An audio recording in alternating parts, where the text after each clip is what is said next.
Hello' guys, আপোনালোক সকলোকে মোৰ চেনেল আছামিজ এডুকেশ্যন ফেক্টৰীলৈ স্বাগতম জনাইছোঁ।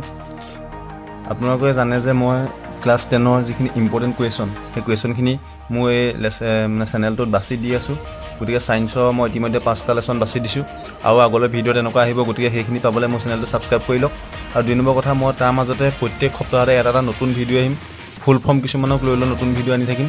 গতিকে আজি মই এটা ভিডিঅ' লৈ আহিছোঁ ইণ্ডিয়া, আমাৰ ভাৰতৰ যিটো ইণ্ডিয়া, ইংলিছত ইণ্ডিয়া। আজি আমি চাম ইণ্ডিয়া, ভাৰতবৰ্ষক যিহেতু ইণ্ডিয়া বুলি কোৱা হয় ইংলিছত। গতিকে ভাবিছোঁ আমি ইণ্ডিয়া সম্পূৰ্ণ অৰ্থটো কি হ'ব চাই লওঁ। INDIA, India. গতিকে আমি ইয়াৰ আইটোৱে কি বুজায়? আইটোৱে বুজায় ইণ্ডিপেণ্ডেণ্ট, INDEPENDENT, ইণ্ডিপেণ্ডেণ্ট মানে হৈছে স্বাধীন, স্বাধীন বুজায়। তাৰপৰা এনটোৱে বুজায় নেশ্যন, নেশ্যনেল। আইটোৱে ইণ্ডিপেণ্ডেণ্ট, এনটোৱে নেশ্যনেল। ডিটোৱে বুজাব ডেম'ক্ৰেটিক, ডেম'ক্ৰেটিক মানে গণতান্ত্ৰিক। আইটোৱে বুজায় ইণ্টেলিজেণ্ট মানে বুদ্ধিমান, বুদ্ধিয়ক।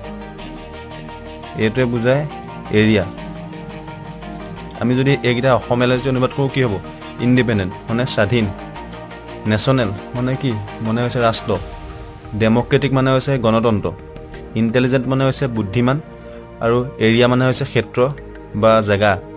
গতিকে আমি যদি এই গোটেইকেইটা ইংলিছত সম্পূৰ্ণ অৰ্থত লিখোঁ কি হ'ব? Independent, national, Democratic, intelligent, area. মানে অসমীয়াত হ'ব স্বাধীন, ৰাষ্ট্ৰীয়, গণতান্ত্ৰিক, বুদ্ধিমান, ক্ষেত্ৰ। গতিকে ইণ্ডিয়াৰ সম্পূৰ্ণ অৰ্থটো হৈছে এইটো। আই মানে ইণ্ডিপেণ্ডেণ্ট, এন মানে নেশ্যনেল, ডি মানে ডেম'ক্ৰেটিক, আই মানে ইণ্টেলিজেণ্ট, এ মানে এৰিয়া। গতিকে নেক্সট মোৰ প্ৰত্যেক সপ্তাহতে এনেকুৱা এটা আপোনালোকৰ ইম্পৰ্টেণ্ট ভিডিঅ' মই লৈ আহিম।